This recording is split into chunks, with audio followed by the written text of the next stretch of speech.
Welcome back to So, What's Your Story? I'm sitting outside here in the Adirondacks during the black fly season, and I'm hoping that you can see these little black flies going back and forth because the golf here in the Adirondacks, that's one of the greatest hazards that we have, is just trying to swing and then get walking as fast as you can to avoid the bites of these terrible, nasty little black flies. Well, today's story takes me back to my high school days. And I shared one of these stories about my Aunt Red and I and her birdie on the seventh tee. And today's story includes Red and her brother, and I will refer to him as Uncle. The setting is at the now closed Cedar River Golf Course just north of Indian Lake, New York. Cedar River Golf Course was owned and operated by golf professional Dewey Brown. Dewey became a professional golfer in 1928, and he was the first African American PGA professional recorded. Dewey brought many aspects to the game during his career, and he bought the course in 1947, which was originally a hotel stop and had a hotel and uh, other barns and stuff on the property as well. As I remember, he used to keep the golf carts, the riding golf carts, in one of the old barns, and the hotel was still standing when I was golfing in my teens. Then it burnt down, or they took it down, and they built a new club later in the 70s after this experience.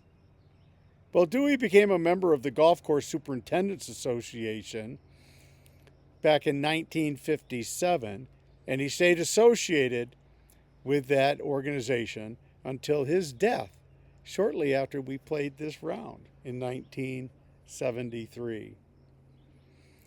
And I was able to meet Dewey in 1970 when this story takes place. And I used to take golf lessons at the Cedar River Golf Course with the instructor and jazz musician Sweet Willie Brown. He wasn't a relative to Dewey, but just a close friend. Today's story, Three Swings and a Throw, takes place around 1972. My uncle invited my aunt and I to play a round at the golf course with he and his good friend. We met them about 10 a.m. to get the first 9 holes in before lunch. Boy, the black flies are getting hot now. You can start to see them. They're all over the computer. So if you see me whiffing the foo-foo flies, that's exactly what I was trying to experience while I'm telling this story. So here we go. Back to the story. So we met them about 10 a.m. to get the first 9 in before lunch.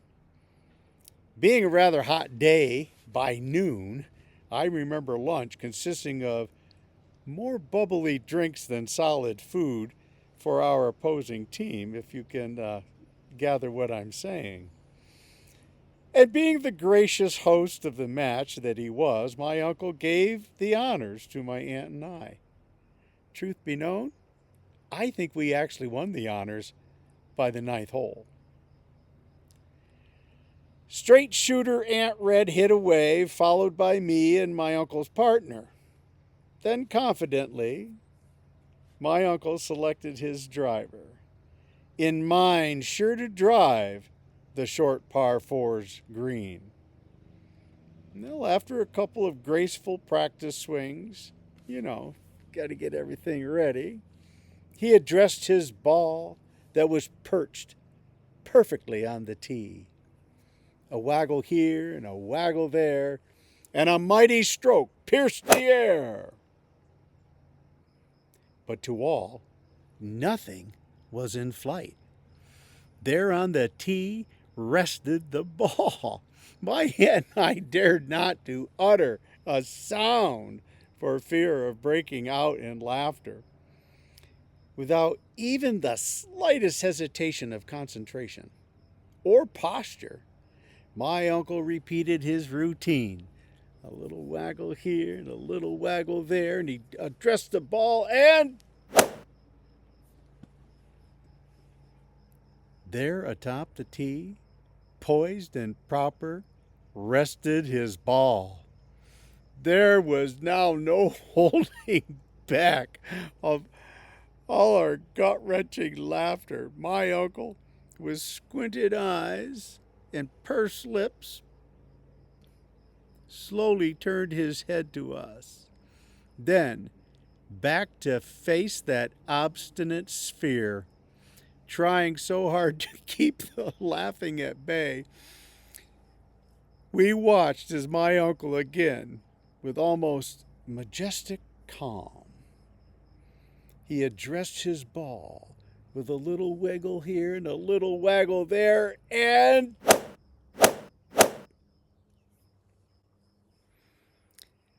at this moment, a rewriting of Ernest Thayer's Casey at the Bat might capture the moment best.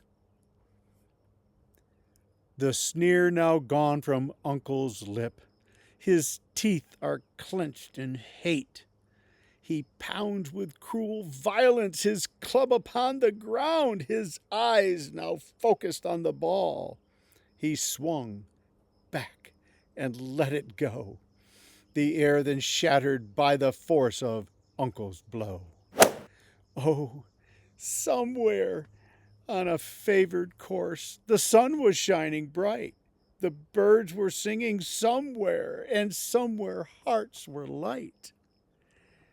But here we three were laughing, and somewhere others did shout. But there is no joy for Uncle on Cedar River, because mighty Uncle has struck out. Well, slinging his driver over his shoulder, Uncle calmly picked up that stubborn ball and threw it toward the hole. So, what's your story?